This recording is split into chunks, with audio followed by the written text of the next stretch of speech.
The 5 things that I want you to ask every seller. The very first question I want you to ask, whether it's for sale by owner or expired, is what is your timeline for selling? If it's for sale by owner, okay, Mr. Seller, I see you've been on the market 3 days. About how long are you going to give it before you consider other options for selling your house, namely interviewing agents to help you do so? Okay. If there's an expired, I see you're off the market now. When are you thinking about re entering the market and relisting your home for sale? What has to happen before you decide to do so?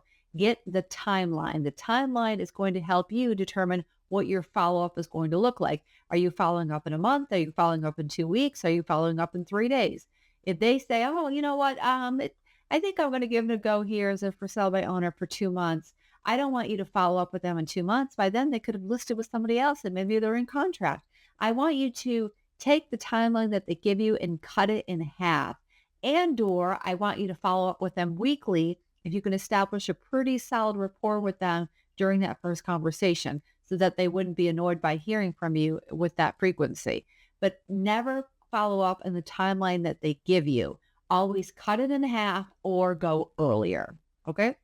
Number two, after you ask them about the timeline, okay, again, if this is for sale by owner, Mr. Seller, if you do decide that your efforts are not paying off, would you consider hiring an agent down the road? You need to figure out if they're anti-agent or, where their stance is on hiring an agent. If they're an expired, you can ask them, are you going to be using the same agent that you used before, or would you be open to somebody new? Okay.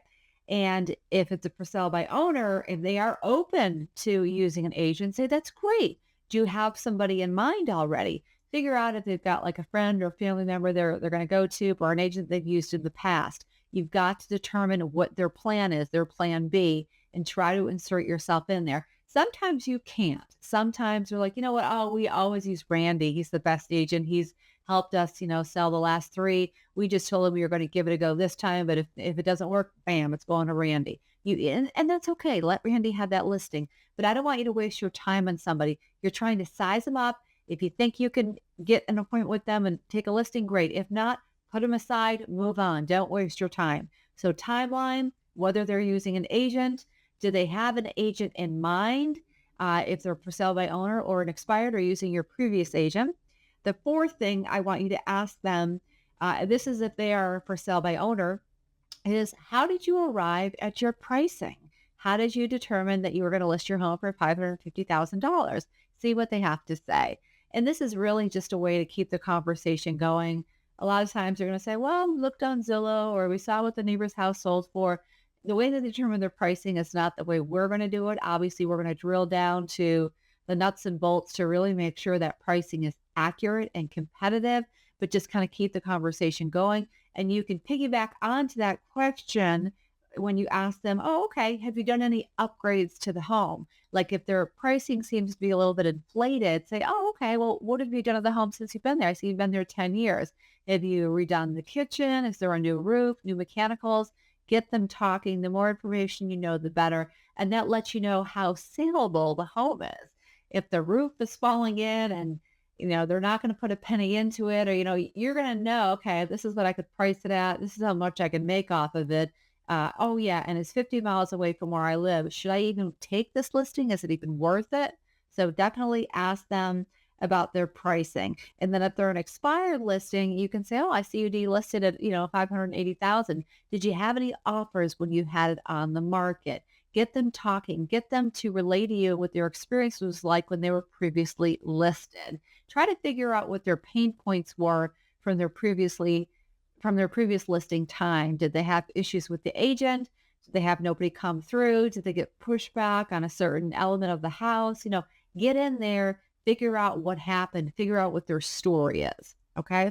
And then the last thing I want you to do when you're having these conversations is I want you to say, is it okay if I follow up with you? In the meantime, can I send you some information about myself or my team so you kind of know who I am? Are you accepting information from realtors at this point? If they're for sale by owner, I know you're getting slammed with calls right now. I understand that. Is it okay if I send you my information? I think you'll be very pleased when you read through all of my sales or all of my team's accolades. And if they're expired, same thing. Can I send you my information? Now, those are 5 topics I want you to talk about, but I also want you to remember this. Ask for the appointment at any point in the conversation where you feel as though there could be a little bit of opening where you could just swing by and share some market data with them or get your eyes on their house, see the house from a buyer's perspective, give them some insight, some intel, and then basically show your value to them. That would be a great thing. You got to ask for the appointment. I've had calls, and you may have heard them when I show you my live calls, where they start off the conversation with, no, I'm good, thanks. But I keep the conversation moving. Every chance that conversation continues is a chance for me to get in there and hopefully secure an appointment with the seller. But I have to keep them talking. The conversation must go on. Don't let them shut you down. Keep thinking in the back of your head, okay, what is the next thing I can ask them? I don't want you to not listen to what they're saying. I don't want you just to talk over them. Let me rewind that. But just know, kind of be on your toes like a tennis player when they're about to receive that serve. They're ready. They're ready. What is, as they're talking about something, what is the next question that I could ask them that complements what they're saying? Keep that conversation going and ask for the appointment because sometimes you do get it. And just, I'd love to stop by, spend maybe 15 minutes with you, do a quick tour, give you some insight, see if that would be helpful. You can continue selling for sale by owner, and then maybe we can be your backup plan. And if they're an expired listing, you can say the same thing. You've been off the market a couple of years now. I sold the house about a mile away. I'd love to just see what it looks like in case they have any buyers that are interested. And don't lie to them. If you don't have a buyer, don't tell them you have a buyer. Be honest, be ethical. Don't lie to anyone. But just try to get in there. Try to ask the appointment. And if they push you away, then just follow up with the email. I love to, email you about my team and that kind of thing. But if you don't ask, you don't get sometimes. And I've been shocked before when I've forced myself to get uncomfortable and ask, and I've gotten the appointment. Get on the dialer. You can do this.